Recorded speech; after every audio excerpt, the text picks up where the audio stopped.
خناف إن شاء الله قبل من سمع الحمد لله بقى قمدي سنجا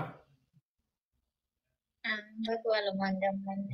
Arra gammachuudhaan akka dabarsaa turte akka tasaa illeen yeroon hojiirraa galuu argeen ture baay'ee takkaan gammade. Hojiirraa galee hin turre gammachuu kanaanis arras faana qooddachuun qabaa qaamaan si bira jiraachuu illee baadhu yaadaan waa hundaan waan si bira jiruuf si waliin qooddata jeetu kan hin seene. Arra maali duraan haasa'uu hin danda'u hulaa haasawaa nu duraa fuutee jirtarra?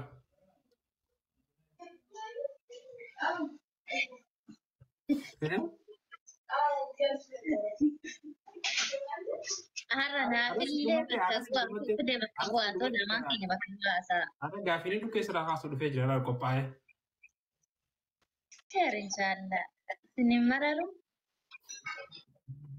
Akkasii inshaallah sujuudaan carraa siifin kannaa ammaan tana itti fufi.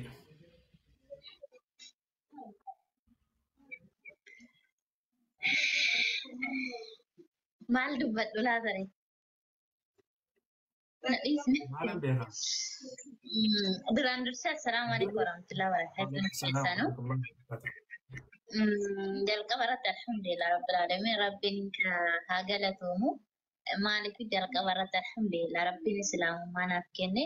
Erga islaamummaa naaf kennetti ammoo yoo abbaa manaa gaarii jaalatamaa kadiinii qabu kadiinii ofiis ta'u kan nama musliimaa hundaaf ta'u akkasumas immoo kan namoota hundaaf ta'u abbaa manaa kana naaf kenneera alhamdulillah. Finaansidhaan dammoo rabbiin gaditti isinillee naaf kenneetiin jira. Guddaa galatoomadhaa rabbiin umrii keessan isiniif haa dheeressu. Ammallee du'aayiidhuma naaf godhaadhaan isiniin jechuu barbaada. Har'a waan baay'eellee wannan dubbadhu hin qabu. Bakka kiyyaa baabiin keenarraa dubbatu. Carraa sinumaa kan kenna. Har'a baay'ee miira fo'aa wayii fessan jira. Abshir namni yeroon ifi gammadee waan haasa'uu fi waan dubbatu addaan hin beeku jaani. So saniif angaruu har'a asirratti haasa'uu danda'a akka durii miti. Maaliif akka ta'e nuna dhibe? So har'aan tana gaafiidhaanis dhukkeen sirraa kaasuu deemaa qophaa'i. Garuu geelonni keessi bira jiru tarii si gargaaran jeetii yaada. Gaafiin hangaafatina ani isiniin maraarudha. Abshir. So singa fadho abshir akkasii inshallah bareen keenya akka waliigalaatti keessaafuu Sumayyaa akkuma beektanitti hawaasa ani haadha mana kiyyaa haa taatu malee hawaasa islaamaa guddaadhaatu jaalata. So hunda keenyaa waliin nu jaalattanii akkanatti gammadu keessatti baay'ee akkana gammachiisa. Kaayoo nutis gara TikTokiitiin dhufne silaa namni gammachuu fi hoppuma dabarsuu gaariidha. Garuu anaaf isiinis kan uummata Oromoo waan taaneef akka tasaa uummata keenya silaa irraa tana gammachuu tana hundaa jechuudha amma kallattiidhaan nama 3,000 qomalee kallattiin hordofaa jira. Akkasumas Sumayyaa biraas nama baay'eetu hordofaa jira. Namootan kan hunda irra silaa akka keenyaatiin wal agarree iddoo takkatti gammachuu teenya tana nu waliin qooddatan barbaana ture. Garuu alhamdulillahi teekinooloojiin guddattee jirti yeroo ammaati. Kanarraa kan keenyaa nutis isin waliin akka qooddataniif akkasitti isaan Sumayyaan baay'ee takka waan isin jaalannuuf akka nama mana takka keessa jiru taatee jirti alhamdulillahi. Amma nama fakkeenya nama 3,000 amma manni yookiin galmi akkaan guddaatu bari yookamtee 4,000 5,000 kallattiidhaan jechuu sii galee Sumayyaa biraas nama hedduu jira. So bifa bareedaadhaan haala kanaan akka waliin qooddannu jechuudhaaf ni ibaale malee waan biraatii miti akkasii quba qabaadhaadha. So inshallah keessaafuu uummanni keenya especially warri amantii islaamaa tana jaalattan warri amantii islaamaatiin wareegama qaqqaalii kafalaa jirtan hundi keessanuu jechuudha. Keessaafuu Sumayyaan erga gara keenya dhuftee gara amantii dhugaadhaa gara amantii sirriidhaa gara amantii Rabbii subhaanahu wa ta'aalaa amantii Rabbiin jaalatu erga dhuftee hedduu takka hamileetti horaa turtanii jajjabeessaa turtanii. So akkuma fakkeenya isii kana obboleeyyan keenya kan shamarranii kan dhiiraas haa ta'u hundaa jechuudha fakkeenya isii irraa laallatanii ربي سبحانه وتعالى ومهم دخيستو أكنا ومن كيسنتو خران سري خران أبدا خران خنته براني هم دي ساني فكينيا قدا سميان دي تعرف جي سميان سميو مي تشرق بعض متي maybe سينا سميا أنت كيسني بيتنجيتي يادا سانيف إن شاء الله تعالى سميا فولدرة هذا عم تاتو أبديك أمنا إن شاء الله جا خنوان جاء سميا يادت وتوجراتي والله أنا قاعدة نتيجة ورا من قبل أصلاً جتني تنجتني تموتني تنجتني الردي بيهم جفا سنو بقى جمدن سنلم بقى جمدن سنجا سننجا أنا يرو غيري جبنا لدني غافي سيغا فدا ديفا ما يرو تكتو كنبيتا يرو نكنتي غافي سيغا فدا جو يرو نم انترفيو غدو نبيتا يرو ميديار وغوتا باي فوجچا توري ياددا سنيف غافي نما غافا چتنا باي جالدا غرو نمني كنا غافي نغافا تم فر دودا so asirratti gaafii si gaafadhaa akkuma walii galatti gammachuu har'aa tana mee akkamiin ilaalta maal fakkaatti gammachuun? Wala alhamdulillah kanan eege olittidha baay'een gammadeetiin jira kan eegedha olidha jechuudha. Okay, baay'ee takka galatoomii mee akka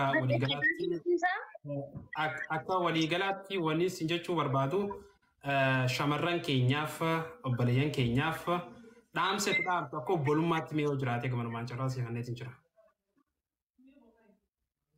Wallahi jalqaba irratti wanti naan jechuu barbaadu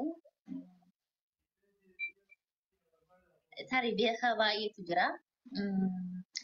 Kan mana gorsuu qaban illee kan barsiisuu qaban illee garuu waan hunda keessatti alhamdulillah ani carra qabeettidha waan hundaan wallahi al tokko yoona yaada jedhu jechaan qabu ani gama kan kootiin carra qabeettidha maaliif duraanii koo ammaatii fi jireenya koo ammarra jiru yoona ilaalu wal biratti iyyuu dhufu garuu wannan jedhu keessatti takka faarratti warroota amantaa biraa hordofaniini Rabbiin tokkichummaa Rabbii sinaa beeksisu Rabbiin sinaa qalleessu Rabbiin haqaa fi dukkana addaan baasee isinitti agarsiisu yeroo tokko jedhaniidhaan osoo hin taane dubbisuudhaan deemadha. Rabbiin karaa jaalatu irratti sinaa qajeelchu Rabbiin isin qajeelchee jedhee dammoo jireenya keessatti sabrii nama barbaachisan fakkeenya yeroo baay'ee namni tokko gara amantaa Islaamaatti yoo kan dhufu ta'e dhiiraaf yeroo jedhamu wayiitu jira. Garuu abbaa manaas Rabbumatu namaaf kenna. Maaliif jechuudha yeroo baay'ee jedhamudha. Yooma Rabbiif jecha Rabbitti amantee waa hunda dhiistee gara amantaa kanaatti fardhu ta'e Rabbi waan hundaan isin badhaasa. Ani isaan hin beeku durii isaan tarii na beekullee danda'ani. Yeroo baay'ee dhiiraaf maalidhaaf jechoota jedhamu wayiitu jira waan ta'eef garuu hunda keessattuu isaanis kinoo asuma jiru namoonni nu beektan seemaa jirtanii namni tokko amantaatti yoo dhufu dhiiraaf hin dhufu. Dhugaadhaaf dhugaa Rabbiin dhugaa isinitti agarsiisu. Warroonni amantanii jirtan dammoo Rabbi sabrii isiniif haa kennu. Abbaa manaatis haa ta'u maatis haa ta'u waan hunda isaayyuu tarii yeroodhaaf dhabuullee dandeessanii yeroon booda immoo ni argattanii ni gammaddanii fakkeenyaan yoo fudhannee raanne I think jaalamaa har'aa namni tokko na bira jiraachuu baachuu danda'a. Jireenyi koo jireenya biraa ta'uu danda'a. Karoorri koo karoora biraa ta'uu danda'a. Har'a garuu Rabbiin dammoo yoo gammachuu kanarra hin jira jechuudha. Rabbi waan barbaade jijjiira waan ta'eef alhamdulillah waan hundaafuu kanumaafuu Rabbiin karaa jaalatu irratti sinaa qajeelchu obboloota keenya dammoo bultiin godhanneefillee maammada bultii barbaadefillee Rabbiin jaartii gaarii haalaa ta'uu fi haati dammoo jaarsa barbaadefillee Rabbiin jaarsa akka kiyyaa kanaa kennuuf sin jenne moo kan akka kiyyaa kanan jedhe malee.